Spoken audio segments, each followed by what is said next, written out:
संविधान बचाओ संघर्ष समिति के जितने भी आयोजक लोग हैं, मंच पे उपस्थित जस्टिस ईश्वरा, वामन महेश्वरम जी, जिग्नेश मेवानी जी, राजेंद्र पाल जी,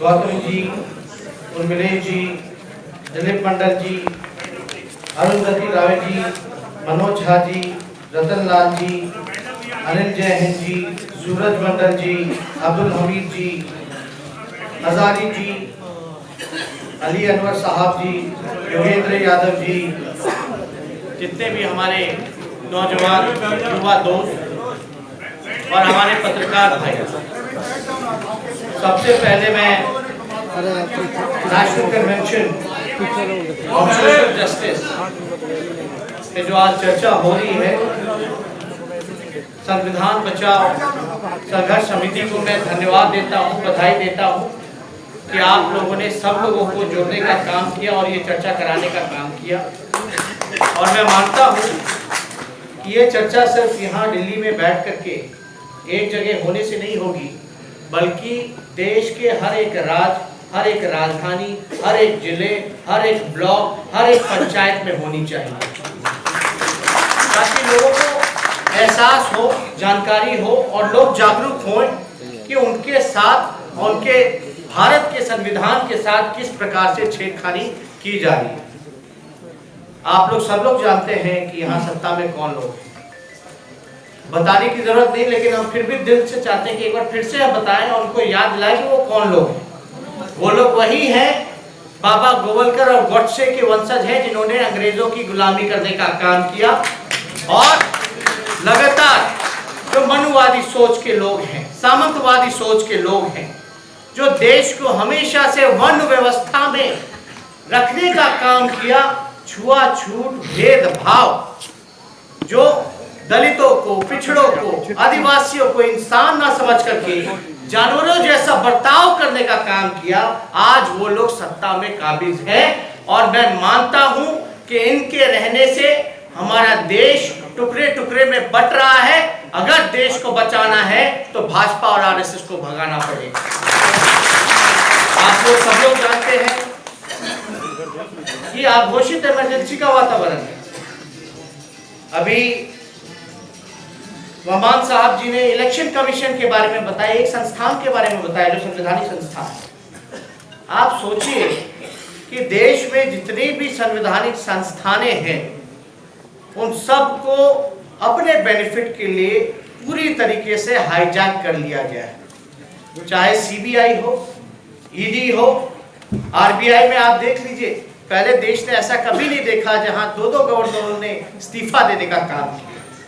सीबीआई के डायरेक्टर, स्पेशल डायरेक्टर करप्शन के एक दूसरे के चार्ज में केस मुकदमा कर रहे हैं, आप आपस में लड़ने का काम कर रहे हैं कि तुम चोर हो, तुम चोर हो।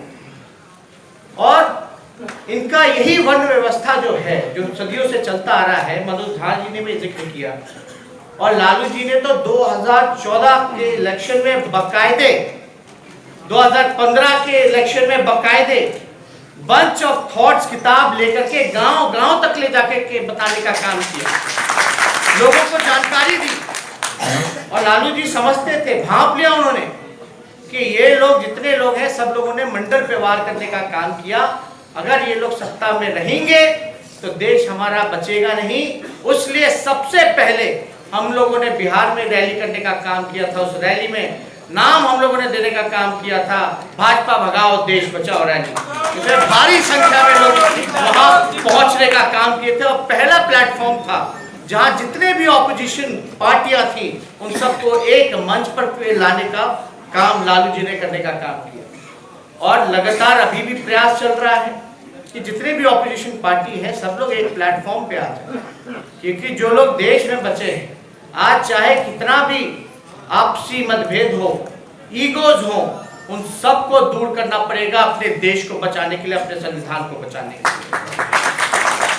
और अभी जिस प्रकार से 13 पॉइंट रोस्टर वाला जो इस प्रकार से काम किया, हम लोग लगातार पहले से संविधान बचाओ न्याय यात्रा पूरे बिहार के जिलों में लगभग 1.5 साल पहले हम लोग घूम करके काम किए।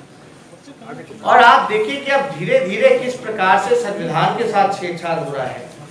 आपको आरक्षण करने का, समाप्त करने की साजिश की जा रही है। और अभी तो सिर्फ आप क्या कहते हैं, थर्मामीटर लगाया है। वो देख रहे हैं कि भाई बहुसंख्यकों में क्या रिएक्शन होता है इसको लेकर के। और हम लोग सब लोग यहाँ ठंडे पड़े हुए, सब लोग आपस में लड़ रहे हैं, आपस में बिखरे पड़े हुए। अभी तो बेहद जरूरी है कि अब हम लोग कब सबक सीखेंगे, जब फिर वो व्यवस्था आ जाएगी, फिर से हमारे बाबा साहब अंबेडकर की मूर्तियों को तोड़ा जाएगा, कर्पूरी ठाकुर जी को गाली दिया जाएगा, जगदेव बाबू जैसे नेताओं को गोली मारा जाएगा, तब हम लोग जागेंगे क्या? और मुझे दुख है, एक उर्मिलेश जी ने एक बात कही, उसको लेकर के हम बहुत चिंता में हैं। उन्होंने कहा बाबा साहब अकेले, एक अंबेडकर ने पूरे आरक्षण की व्यवस्था की, पूरे बहुसंख्यक पिछड़े जितने लोग थे, दलित थी, उनके लिए करने का काम किया। आज हम लोग इतने नेता हैं, इतने लोग हैं जो उनके बनाए हुए संविधान के बदौलत आज हम लोगों को रिप्रेजेंटेशन मिला, जो भी लोग हैं उनके बदौलत है। और हम लोग उनके सपनों को पूरा करने के लिए आज कुछ भी नहीं कर रहे। सब लोग अपने अपने सत्ता के लालच में बैठे हुए, और इसको लेकर के हम लोगों को चिंता है कि आखिर हो क्या गया है। आज जितने भी मेंबर ऑफ पार्लियामेंट, चाहे पिछड़े समाज के हो, दलित समाज के हो, आदिवासी समाज के हो, आज पार्लियामेंट में बैठे हैं, तो आज आखिर ऐसी कौन सी उनकी बीमारी है जिनके वजह से जो आए आज उनको गाली दिया जा रहा है, उनके संविधान को खत्म किया जा रहा है, और वो लोग आज ऐसे नीति को समर्थन देने का काम कर रहे हैं जो कि देश के लिए ठीक नहीं है, बहुसंख्यकों के लिए ठीक नहीं है, जो कि संवैधानिक विरोधी काम है जो किया गया। तो हम लोगों को समझना पड़ेगा, और उनसे हम आप सब लोगों से अपील करते हैं कि जहां भी आपके सांसद हैं, आप उनसे सवाल पूछिए कि आप चुप क्यों रहे, इसका विरोध करने का काम क्यों नहीं किया, आपको विरोध करना पड़ेगा। हम जानते हैं हमारे अपने लोग हैं, लेकिन हमारे अपने तो मेरे चाचा भी हैं बिहार में। हमने तो बिहार का मुख्यमंत्री बनाया, और वो तो डीएनए का गाली सुनते रहे। अब डीएनए ठीक हो गया, मिट्टी में मिल जाऊंगा लेकिन भाजपा में नहीं जाऊंगा। उन्होंने क्या कहा कि संघ मुक्त भारत बनाने की बात करूंगा। आखिर वो भी तो ओबीसी है, हमारे चाचा है, हमारे अभिभावक है, और हमारे तो पिता ने संस्कार में सिखाया कि बड़ों का सम्मान करो, इज्जत करो। हम करते, लेकिन आप बताइए कि बार बार धोखा देंगे, अपने सत्ता के लालच में, कुर्सी के लालच में अपने विचारों का सौदा करेंगे, आरएसएस और बीजेपी के सामने घुटना टेकने का काम करेंगे, तो उसका विरोध ना किया जाए। मैं मानता हूं कि भले ही हमारे अपने लोग हैं, लेकिन अपने लोग बनकर के मीठी मीठी बातें करके अगर पीठ में छुरा भोंकने का काम करें, तो वो उससे ज्यादा खतरनाक व्यक्ति और कोई नहीं हो सकता। इसलिए हम सब लोगों को ऐसे व्यक्तियों का चिन्हित कर करके इसका विरोध करना चाहिए और सबक सिखाना चाहिए। और जहां बहुसंख्यक लोग इकट्ठे हैं, जिसकी जितनी संख्या है, तो कौन इसके आगे टिकने का काम करेगा। इसलिए हमारे चाचा तो पहले समर्थन कर दिए, फिर शर्माते शर्माते जब बहुजनों का जब दबाव आने लगा, तो शर्माते शर्माते हमारे लाइन पर बोलने लगे कि जिसकी जितनी आबादी है उसको उतना अधिकार मिलना चाहिए जनसंख्या के आधार पर। जो शैक्षणिक तौर पे, आर्थिक तौर पे, जो जातीय तौर पे जो जनगणना हुई थी, जो कि विश्व की सबसे महंगी जनगणना थी, सर्वे था, उसके हिसाब से उस रिपोर्ट को जारी करना चाहिए। आखिर पता चले कि गरीब व्यक्ति कौन है, कौन जात का गरीब है।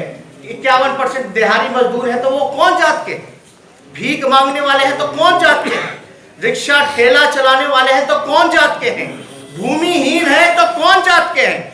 हम किसी का विरोध नहीं कर रहे, लेकिन आपको तो सार्वजनिक करना पड़ेगा, कोई बेस होना चाहिए। अभी मंडल कमीशन का जिक्र आया कि भाई पिछड़ों के रिजर्वेशन के लिए देयर वाज अ बेस, पूरा कमीशन बैठाया गया। और मैं बता दूं, जो पिछड़ों को जो भी आरक्षण मिला, जो कि 27% है, उसमें से भी 10% अभी जो है पूरी तरीके से भरा नहीं गया। अभी तो हमारी लड़ाई चल रही थी, लेकिन हम लोगों को जो 52% आरक्षण का जो प्रावधान किया है, इमीडिएटली उसको तो देना ही चाहिए। और SC, ST और OBC के जितने लोग हैं, जो रिपोर्ट में मंडल कमीशन का जो रिपोर्ट हुआ वो 1931 के सेंसस के बदौलत हुआ। आप सोचिए 1931 में OBC और दलित की क्या आबादी हो। आज 2018-19 है, आज ये आबादी बढ़ करके कितना ज्यादा हो गया है। तो उस नए सर्वे भी होने चाहिए, नए कास्ट सेंसस भी होना चाहिए, चाहे ब्राह्मणों का हो, अपर कास्ट का हो, बैकवर्ड्स का हो, दलित का हो, ST का हो, सबका होना चाहिए। और जगदेव बाबू जी ने जो नारा लगाने का काम किया था, कर्पूरी ठाकुर जी ने जो नारा लगाने का काम किया था, इस 100 में 90 शोषित है, 90 भाग हमारा है, उस पे हम सब लोगों को मिलकर के काम करना चाहिए। जगदेव बाबू जी ने कहा था कि पहली पीढ़ी जो है गोली खाने का काम करेगी, दूसरी पीढ़ी जेल जाएगी और तीसरी पीढ़ी जो है राज करने का काम करेगी। लेकिन आज जो व्यवस्था जो हम लोग देखने का काम कर रहे हैं, आपके संविधान पे, आपके अधिकारों पे आपको फिर से पीछे ले जाने का काम किया जा रहा है, आपकी हकमारी की जा रही है। जितना बनता है वो तो दे ही नहीं रहे, लेकिन जो थोड़ा बहुत भी मिला है उसको भी छीनना चाहते हैं और फिर से वो व्यवस्था लागू करना चाहते हैं। और हम लोग सब लोग यहाँ ठंडे बैठे हो। लालू जी ने आज तक अपने विचारधारा से समझौता नहीं किया, उसी का परिणाम है कि आज वो जेल में है। उन्होंने समझौता नहीं किया। अगर लालू जी इन मनुवादियों से समझौता कर लेते तो राजा हरिश्चंद्र के रूप में नवाजे जाने का काम करते। आज हम लोगों पे मुकदमा हुआ, मेरे भाई पे मुकदमा हुआ, मेरी माँ पे मुकदमा हुआ, मेरे 7 बहन है, 7 बहनों पे मुकदमा हुआ, मेरे 7 बहनें तो 7 जीजा हैं, 7 जीजा जी पे भी मुकदमा हुआ, मेरे बहनों के 7 ससुरों पे भी मुकदमा हुआ, ये भी नहीं उनके 7 ससुर के रिश्तेदारों पे भी मुकदमा हुआ। लेकिन वो लोग सोचते थे कि लालू जी को जेल भेजेंगे तो डर जाएंगे, लेकिन लालू जी डरे नहीं। तो उनको लगा यार ये तो आदमी डरा नहीं, तो इनके परिवार की पे मुकदमा करो। हो सकता है परिवार के डर से ये समझौता करे या तो झुकने का काम करे, लेकिन उन्होंने फिर भी झुकने का काम नहीं किया। हम लोग भी नहीं डरने का काम किए। हम जानते हैं हमारे पिता शेर है, मुझे उन पे गर्व है। और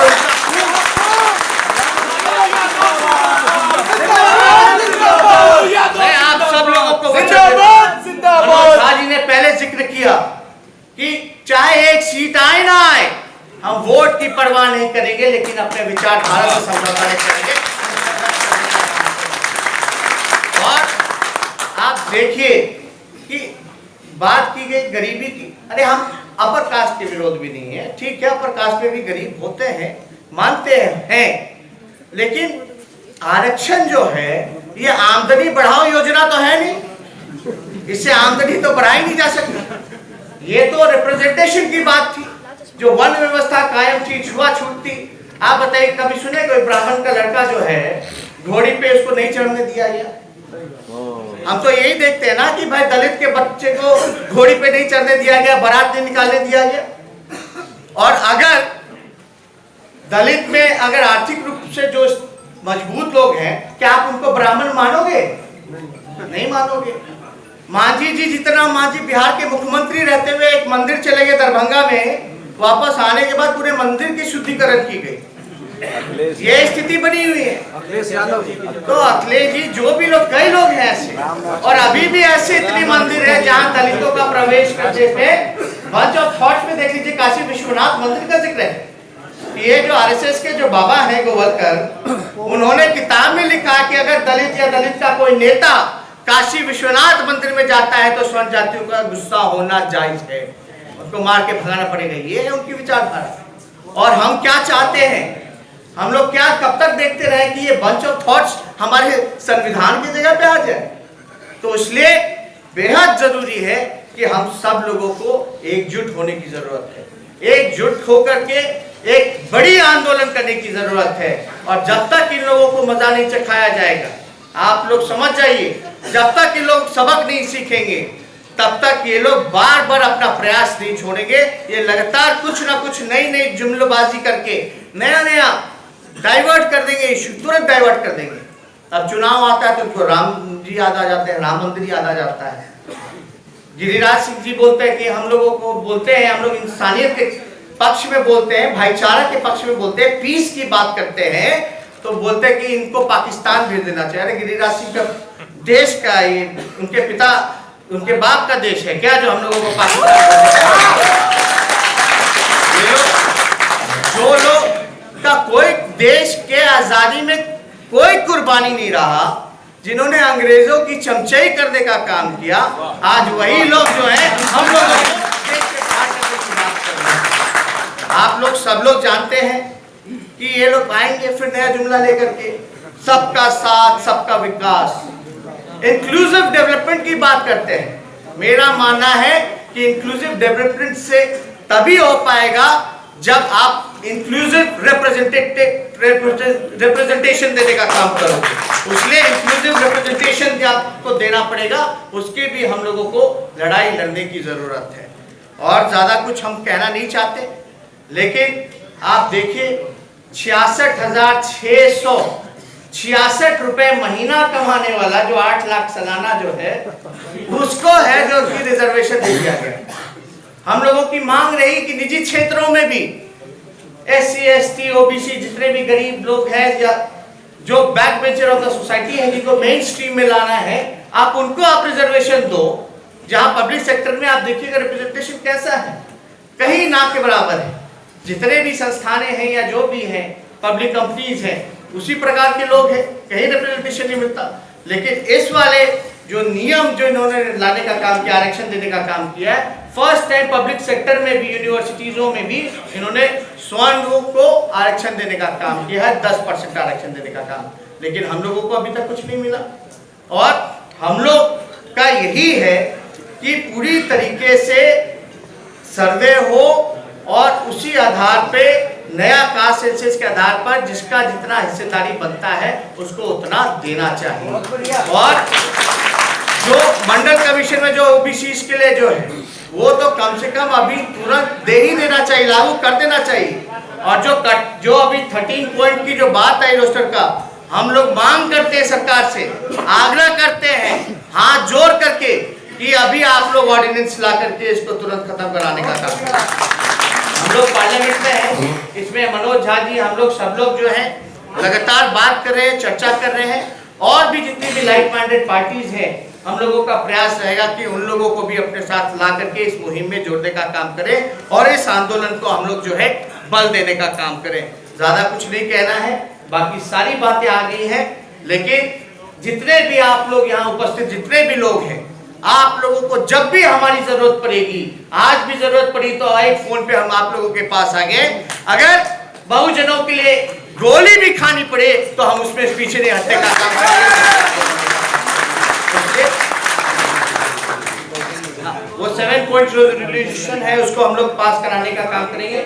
इसलिए सारी बात जो है आप सब लोगों के बीच आ गई है और आप सब लोगों को पुनः एक बार दिल से धन्यवाद देते हैं।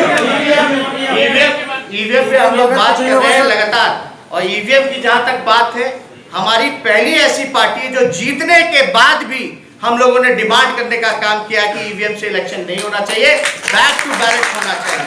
और इस पे लगातार मनोज झा जी जो है इलेक्शन कमीशन में भी जा करके अपनी पक्ष को मजबूती के साथ रखने का काम करते हैं। लेकिन हम लोग जो चीज जितना कुछ करते हैं, आज भी जितनी बहस कर रहे हैं, बात कर रहे हैं, हम लोगों का खबर जाते जाते छटनी हो जाता है। बहुत जगह ये बात आ नहीं पाती है, तो इसलिए मीडिया के लोग हैं बेचारे, कैमरामैन हैं, कुछ रिपोर्टर हैं, ये तो अपना जॉब कर रहे हैं। लेकिन वहां जो इनके मालिक जो बैठे हैं, जो एडिटर जो बैठे हैं, सब एडिटरों के मालिक हैं अमित शाह। वहीं से सारा न्यूज चलता है, आता है। और माफ कीजिएगा, हमको जो सूचना है कि इनकी कटनी और छटनी, अगर कोई गलती से अगर सच दिखा दे तो तुरंत पीएमओ से फोन आ जाता है। तो बेचारे ठीक है, गरीब है, नौकरी कर रहे हैं, अब बेचारे अब कर दे दीजिए, कैमरा लेकर के घूम रहे हैं, नहीं तो पकौड़ा बेचना पड़ेगा। पकौड़ा, लेकिन हम पूछना चाहते पकौड़ा बेचने में मोदी जी का क्या योगदान रहा? क्या मोदी जी के आने से पहले कोई पकौड़ा नहीं बेचता था? ठीक है, पकौड़ा बेचने वाले को भी सम्मान है, घर में कोई भूखा मर रहा तो हम तो पकौड़ा बेच के भी कमा लेंगे। लेकिन मोदी जी कम से कम 15 लाख रुपए का बोनी करा देते, कम से कम हम लोग ठेला लगा लेंगे, जो बेरोजगार लोग सामग्री खरीद लेंगे, जमीन की व्यवस्था हो जाएगी। और जो गरीब आप जिनको बोल रहे हो, अगर आर्थिक रूप से करना था तो आप अपना वादा ही पूरा कर देते, हर एक के खाता में आप 15-15 लाख रुपए दे देते, सब अमीर हो जाते, सब अपना रोजगार ढूंढ लेते, अपना व्यवस्था खुद कर लेते, रोजगार की व्यवस्था करा देते। लेकिन वो तो आप काम नहीं कराओगे, लेकिन दूसरों की हकदारी मानने का काम करोगे। और मेरा मानना है कि ये लोग सबसे बड़े जातिवादी हैं, या तो अपने आप को सबसे ज्यादा बड़ा आरक्षण का ठेकेदार और अधिकारी समझने का काम करते हैं, या तो हम मान लें कि जो पिछड़ा और दलित का बच्चा है वो अपना आरक्षण उनको जो मेरिट के बल पे जो उनको मिलना था उनको छांटने की एक साजिश हो रही है।